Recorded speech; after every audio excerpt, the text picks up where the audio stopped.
2023학년도 수능교육제 수능특강 독서입니다. 주제 통합 11번째 질문이고요. 롤스의 정의론과 재형법정주의. 롤스의 정의론? 본 것 같은데, 봅시다. 재형법정주의. 롤스는 공공규칙의 일관되고 공평한 운용이 법적 체계에 적용될 경우 법의 지배가 달성된다고 언급하였다. 이게 일관되고 공평하게 운용을 하면은 법적 체계에 적용될 경우 뭐 법의 지배가 달성된다. 공평하게 일관되게 이제 법을 어떤 뭐 운용해야 된다. 그 말인 모양이죠. 롤스. 뭐 그에 따르면 법률 제도는 한 사회 구성원에게 모두에게 공공연하게 인정되는 것이며 법률 제도 사회적 협동의 구조를 제공해주기 위해 사회적 협동의 구조를 제공해주기 위해 위한 공공규칙이다. 사회적 협동의 어떤 구조다. 그걸 이제 적용해준다. 그렇죠? 법률. 그는 법을 개인의 자유를 억압할 수 있는 강제규범으로 바라보고 자유를 법률 제도에 의해 규정된 권리들과 의무들의 복합체로 보았다. 법률 제도 자유가 그죠? 자유라는 게 뭐 권리들과 의무들의 복합체라고 보았다.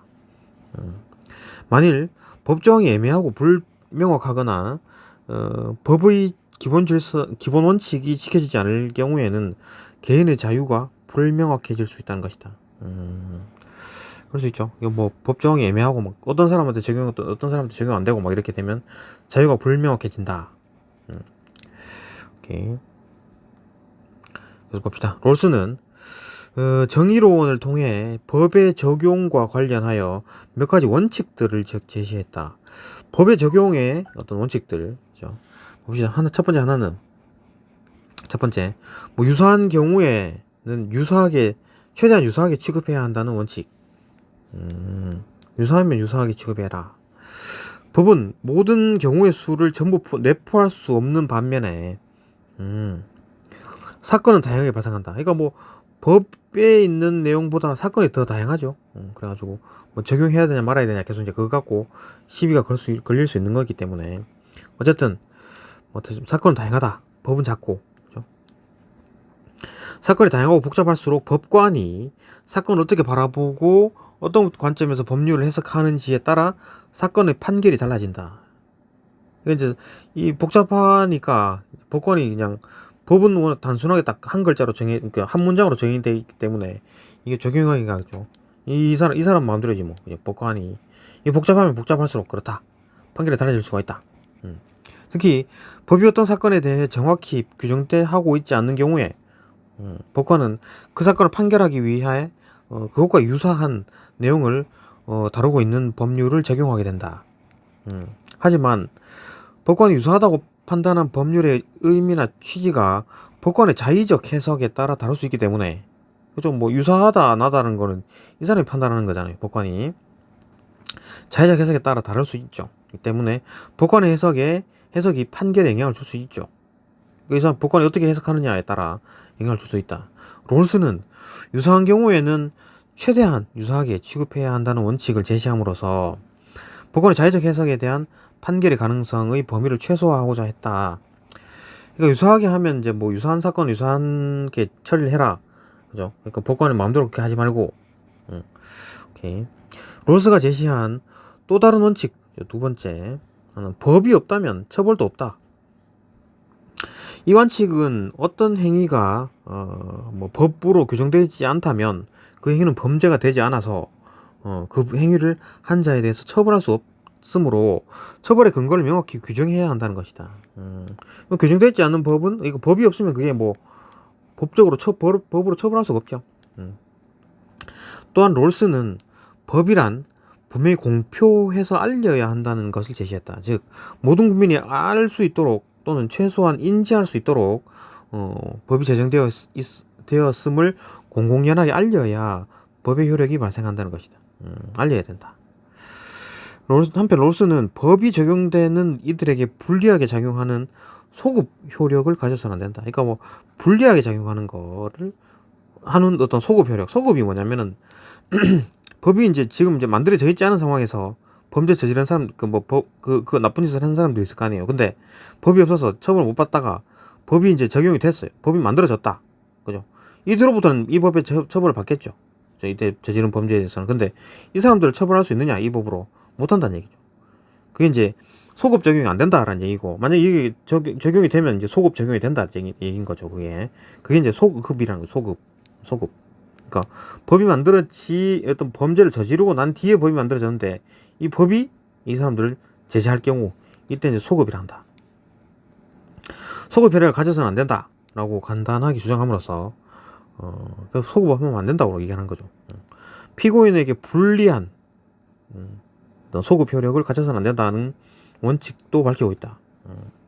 불리하게 작용하는 건 안 된다는 얘기죠. 이 원칙은 피고인에게 법이 불리하게 작용할 경우 법의 소급표를 인정해서는 안 된다는 것이다. 이 원칙을 반대로 해석해 보면 피고인에게 유리하게 작용할 경우에는 소급표 인정할 수 있다. 그렇죠? 그러니까 유리하면은 인정, 불리하면 안 돼, 안 해도 된다. 이런 식으로. 그러니까 롤스의 정의론에서 이제 법을 적용을 어떻게 해야 되는지에 대한 얘기를 했었다라는 거고. 나와 봅시다. 죄형 법정주의에 대한 얘기겠네요. 형법은 국가 형벌권을 통해서 인간의 자유와 신체를 억압하는 최후의 수단으로 작용한다. 형법, 형벌권을 통해서 억압하는 최후의 수단으로 작용한다. 형법. 하지만 국가 형벌권은 자유 신체를 억압하는 가둔다는 얘기죠. 교도소에 가둔다는 얘기죠. 형벌권은 국민들에게 치명적인 영향을 줄 수 있으므로 남용하지 않도록 할 필요가 있죠. 다 잡아 가두는 거죠. 그러니까 이에 따라 국가 형벌권 행사를 합리적으로 통제할 수 있는 방안으로 고안된 것이 죄형 법정주의다. 죄형 법정주의. 합리적으로 이제 통제를 하려고 그러는 거다. 그죠? 죄형 법정주의란 범죄와 형벌은 반드시 법에 의해 정해져야 한다는 원칙으로 죄형 법정주의. 이때 법은 성문으로 규정된 법만을 의미한다. 이 원칙은 형법의 제정, 해석, 적용에서 최고의 원리로 여겨지고 있는 오늘날 형법의 가장 기본적인 어떤 원칙이다. 그러니까 성문으로 글자로 써져 있지 않은 법은 법이 아니다. 요 써여 있는 성문법만이 이제 이렇게 이제 죄형 법정 어떤 형벌권을 행사할 수 있다는 얘기죠. 죄형 법정주의에서 다루고 있는 대표적인 원칙으로는 유추 해석 금지 원칙. 유추 해석이 뭐지? 뒤에 설명합니다. 성문주의, 소급표 원칙. 성문주의는 글자 써야 된다는 얘기고, 유추 해석 밑에 얘기가 나올 거고, 소급표는 아까 말했듯이 법이 만들어지기 전에 있던 그 범죄들은 이 법으로 적용 안 받지 않는다. 그게 이제 소급, 그죠? 소급이 안 받는다. 소급표 금지죠. 원칙이다. 한번 봅시다. 그러니까 하나씩 이제 유추 해석의 원칙, 유추 해석 금지 원칙, 그 다음에 성문주의, 소급표 원칙 세 가지를 얘기하겠지. 그죠? 유추 해석 금지 원칙, 그 다음에 성문주의, 그 다음에 소급표 금지 원칙, 요 세 가지 설명하면 끝이겠네요. 봅시다. 유추 해석 금지 원칙을 이해하기 위해서는 형법 해석 방법에 대해서 살펴볼 필요가 있다. 형법 해석 방법. 유추 해석 금지. 유추 해석 금지한다. 대략적으로 법을 조금 유추 마음대로 생각해가지고 해석하면 안 된다. 그 얘기 같은데 봅시다. 법규의 문헌을 문자 그대로 해석하려는 물리 해석이 가장 바람직하지요. 추상적이고 간결한 용어로 구체적이고 다양한 사건을 규율해야 하는 형법의 어떤 속성상 물리 해석이 불가능한 경우가 많다. 그죠? 이게 이제 문자 그대로 해석하려 그러니까 글자는 문자 그대로 한 글자는 작은데 사건이 이제 워낙 다양하니까 이게 이제 적용되느냐 안 되느냐를 계속 이제 보고 마음대로 하는 거죠. 추상적이고 이제 하겠죠. 이게 불가능한 경우가 많죠. 법관은 이러한 어떤 법의 흠결을 인식하기 때문에 법규의 체계적 관련성을 고려해서 법규를 해석하려는 논리 해석을 해야 할 때가 있다. 논리 해석을 해야 한다. 관련성을 고려해가지고 논리 해석, 그러니까 해석을 해야 되죠. 그러니까 어떤 글자 그대로 보면은 워낙 범위가 이제 좀 넓고 방대하니까 이 사건이 여기 적용되는지 안 되는지를 또 알아봐야 되는 거니까. 그죠? 논리 해석을 해야 된다. 대표적인 방법으로 해석의 결과를 기준으로 하는 확장 해석. 결과를 기준으로 한다. 해석의 방법을 기준으로 하는 유추 해석이 있다. 결과를 기준으로 한다. 그다음에 방법을 기준으로 한다. 봅시다. 이게 뭔 얘기인지. 이걸로는 알 수 없죠. 일단 확장 해석은 해석의 결과가 법규에 제시된 문헌의 의미보다 그 개념이 넓어진 해석이다. 그러니까 뭐 어떤 뭐 이렇게 이제 법규에 이렇게 몇 조 몇 항 이게 있는데 이건 이제 넓힌다는 얘기죠, 그죠? 이게 뭐 적용이 많이 되도록 한다. 이거 뭐 예를 들면 이런 거죠. 이거 뭐 여기 뭐 누가 뭐 뭐 사람을 죽였을 때 뭐 어쩌고 저쩌고 할 때 뭐 누구한테 뭐 어떤 뭐 보상을 받는다라고 할 때, 그죠? 근데 이 사람한테 어떤 뭐 벌을 준다라고 할 때 좀 이제 넓게 봐가지고 계속 넓게 봐가지고 이 사람뿐만 아니라 이 사람도 플러스해서 처벌받는다. 뭐 그런 식의 좀 확장한다는 얘기겠지. 그 정도로 보면 되죠. 뭐 몇 조 몇 항에 뭐 누구 배우자까지 처벌받는다 했는데 뭐 배우자의 사실혼 관계자까지 처벌받는다. 이런 식으로 확장하는 거. 그 말입니다. 넓어진 해석이다. 확장 해석은 그 결과가, 그죠? 해석의 결과죠. 유추 해석은 어떤 사건에 적용할 법규가 없을 경우 그 사건과 가장 유사한 사건에 적용되는 법규를 적용하는 해석이다. 가장 유사한 거 적용하는 거 유추 해석이다. 형법에서는 피고인에게 유리한 확장 해석은 허용하는데 피고인에게, 그죠? 고발당한 사람이죠. 피고인에게 유리한 확장 해석은 허용하는데 유추 해석은 금지하고 있다. 유추 해석을 금지하고, 유사한 사건에다 적용되는 법규를 적용한다 그랬는데 이걸 금지하네요. 아까는 그럼 뭐라 그랬어? 롤스의 정의론에서는 유사하면 유사한 대로 간다 그랬잖아요. 그죠? 유사하면 유사하게 취급해야 된다 그랬는데 이대로 안 하네? 다르네요. 그죠?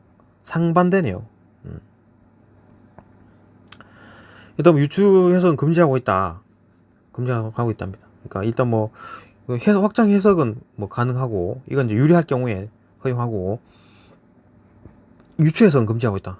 왜냐하면 유추 해석을 하게 되면 국민이 예상치 못한 형벌을 받을 가능성이 높여 법적 안정성을 침해할 수 있고 형법이 보장해야 할 개인의 자유와 권리를 위태롭게 하는 결과를 초래할 수 있기 때문이다. 유추 해석을 하면은 이런 결과가 생기나요? 그 뭐 비슷한 사건이 있으면 비슷한 거에 적용한다. 그런 게 하는데도 그게 또 문제가 생기나? 생긴다네요, 그죠? 뭐 이해가 안 되지만 봅시다. 그러니까 뭐 어쨌든 유추 해석을 하게 되면 뭐 그런 예를 찾으려면 찾을 수 있겠지만 어쨌든 그렇답니다, 그죠?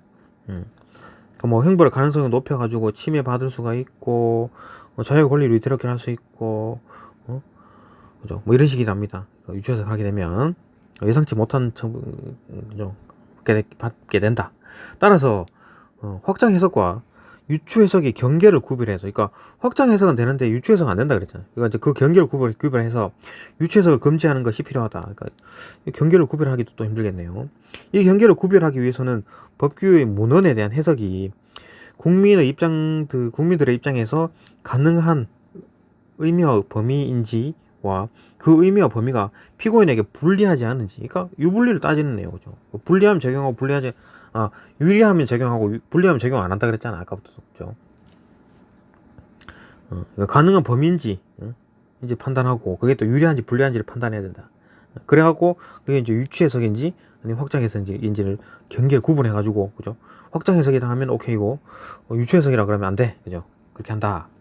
이를 통해 문헌의 해석은 국민들의 입장에서 가능한 의미를 벗어나 피고인에게 불리한 결과를 초래하는 것으로 확인되면은 확장 해석이 아니라 유추 해석이라고 하는 것을 볼 수 있다. 이거 문헌 해석이 논리적으로 이제 해석을 하는데 그게 이제 막 의미를 벗어나고 피고인에게 불리하고 이러면은 이게 이제 유추 해석이라는 거죠. 그렇답니다.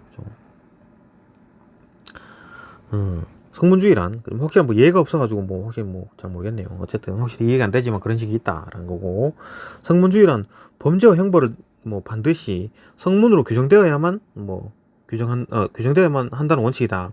이 원칙은 어떤 행위에 대해 성문으로 법률이 정하고 있지 않으면 그 행위를 범죄로 간주할 수 없고 형벌을 취할 수 없다는 것을 의미한다. 성문주의에 의하면 성문이 글자 써놓았다는 얘기죠. 성문으로 규정되지 않은 관습법 이런 것들은 뭐 글로 써 있지 않죠. 그냥 어? 뭐 사회적으로 그냥 인정하는 거, 그냥 관습법이죠. 뭐 이렇게 하지 말자, 뭐 이런 거. 뭐 왼쪽으로 뭐 이렇게 뭐 오른쪽으로 걷자, 그죠? 도로가 있으면 이쪽으로 걷자, 뭐 이런 것들 관습법이죠. 이거 뭐 법으로 정해지지 않습니다. 이런 경우 사회 구성원이 그 내용을 알기 힘들거나, 그러니까 알기 힘든거나, 뭐 사람 또는 지역마다 다르게 해석될 수 있기 때문에, 그죠? 처벌을 할 수 있는 근거가 될 수 없다. 관습법은. 이건 길을 건널 때 왼쪽으로 오른쪽으로 걸어라, 뭐 이런 얘기들을 또 하는데, 어떤 사람들은 뭐 어떤 지역에서는 또 다르게 그럴 수 있죠. 그런 거니까. 그러니까 성문주의가 필요하다. 그러니까 글자로 된 것만 이제 된다. 법으로 해가지고 뭐 이렇게 형벌을 줄 수 있다. 그 다음에 소급표 원칙, 이런 범죄와 그 처벌은 행위 당시의 법률에 의하여야 하고, 행위 후 제정된 사후 법률에 의해 이전의 행위를 처벌해서는 안 된다는 원칙이죠. 그러니까 뭐 법이 하기 전에, 이제 만들기 전에 있던 어떤 범죄 이런 것들이 법이 만들어짐으로써 다 범죄가 됐잖아요. 이제 그 이전에는 성문법이, 그죠? 성문에 기록되지 않기 때문에 이런 것들이 다 그냥 뭐 범죄인지 아닌지 뭐 범죄가 아니었죠. 근데 이제 법이 만들어졌다. 그럼 그 뒤로는 똑같은 행동을 할 때 다 이제 불법인 거죠. 근데 이제 이 법이 만들어졌는 걸 과거에다가 이제 과거에 잘못한 것을 뭐 범죄로 칠 수 있느냐? 그거 못 한다는 얘기죠. 뭐 소급 적용한 사례가 있긴 한데, 뭐 어쨌든 그거야 뭐. 그죠? 소급표를 하면 안 된다는 얘기입니다. 어쨌든 소급표를 금지하지 않으면 국민들의 법적 안정성이 침해되고, 그죠? 이거 뭐 이게 뭐 늘 해오다가 갑자기 법이 만들어져 가지고 야, 니들 다 처벌받아 이렇게 하기는 좀 그렇잖아요. 그죠? 나쁜 어떤 뭐 권력자가 뭐 이렇게 기존에 해오던 것들이 있었는데 법을 띵 만들더니 야, 니들 다 처벌할 거야 이렇게 하면 다 처벌받겠죠. 그죠? 그러니까 뭐 법적 안정성이 침해되고, 뭐 형벌의 법규가 갖는 의사 결정 기능이나 뭐 의사 결정 기능이나, 그러니까 행정 법규가 갖는 의사 결정 기능이나 행위 결정의 기능은 무의미하기 때문이다.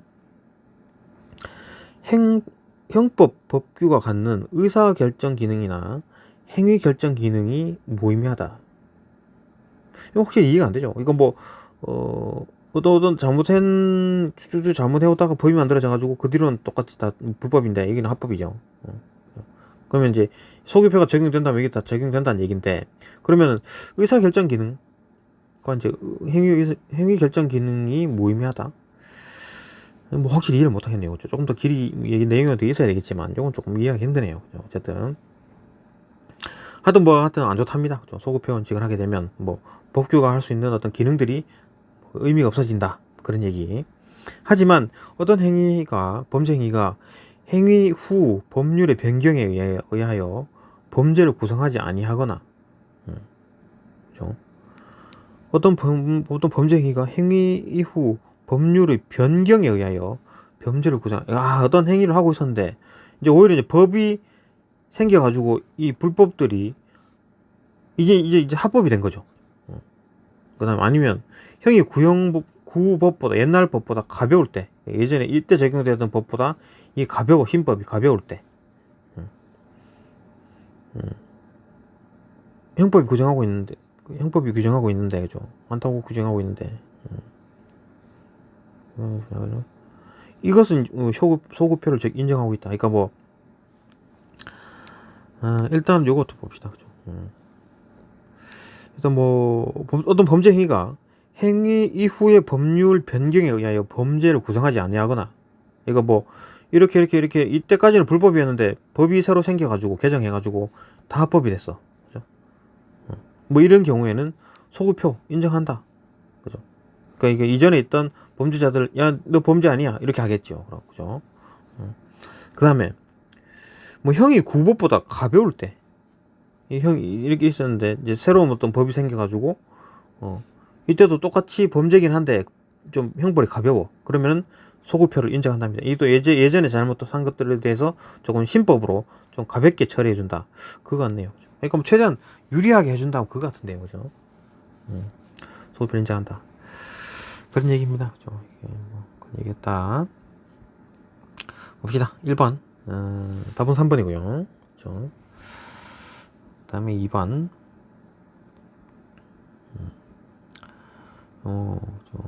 답은 3번입니다. 갑니다. 3번. 나를 바탕으로 보기를 이해한 내용 적절하지 않은 것은 답 5번이다. 답 5번이다. 읽어보시고 4번 나를 참고할 때 기억의 이유로 가장 타당한 것은 적절한 것은 1번. 5번 가나의 내용을 이해한 것으로 적절하지 않은 것은 4번이랍니다. 오케이. 여기까지 보고 또 다음 질문으로 넘어갑니다.